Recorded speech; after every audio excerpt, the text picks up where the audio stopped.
Hi friends, నిన్న వాన పడింది. అందుకే ఇవాళ మేము పొద్దున తోటకి వచ్చి చూస్తే చాలా మాకు పుట్టగొడుగులు దొరికాయి. చూడండి, మా నాన్న చూపిస్తాడు ఇప్పుడు పుట్టగొడుగులు ఎన్ని దొరికాయో. చూడండి, దానిలోనే పుట్టగొడుగులు అంటారు ఫ్రెండ్స్. మీరు కూడా ఒరిజినల్ పుట్టగొడుగులు ఫ్రెండ్స్. మనకు ఎక్కడైనా కానీ కల్తీ తినడానికి పెడుతుంటారు. ఇది చూడండి, ఒరిజినల్. మనకు నిన్న వర్షం పడింది కాబట్టి పైన ఉరుములు మెరుములు కూడడంతో మేఘాలు ఖచ్చితంగా గర్జిస్తాయి. ఆ గర్జించడం వల్ల ఈ పుట్టగొడుగులు మనకు భూమిలలో యాడిన పుట్ట దిన్నెల కాడ కానీ మామూలుగా భూమి యాడి దిన్నె ఉంటే అక్కడ ఒకేలా పిడుగు పడిన సాట కానీ ఇవి ఖచ్చితంగా మొలుస్తాయి. దీని టేస్ట్ సూపర్తో ఉంటుంది. దీని టేస్ట్ ఏదానికి రాదు ఫ్రెండ్స్. మీరు కూడా ఇది ట్రై చేయండి. దొరికితే సబ్స్క్రైబ్ చేసుకోండి, కామెంట్ చేయండి ప్లీజ్ ఫ్రెండ్స్.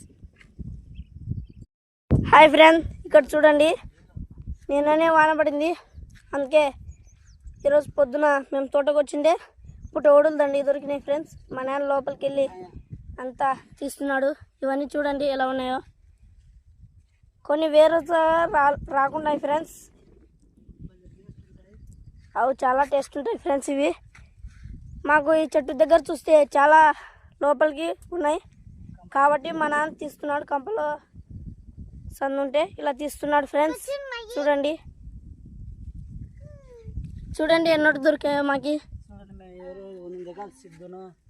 చూడండి మేము ఎంతమంది వచ్చామో తోట కోసం, పుట్టగొడుగుల కోసం.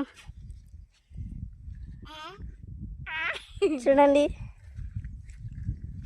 ఇవి మీరు కూడా టేస్ట్ చేయరు, బాగుంటాయి.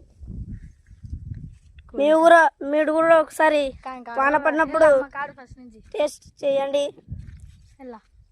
ఫ్రెండ్స్. పుట్టగొడుగుల కోసం మేము ఎంతమంది వచ్చినాం చూడరి.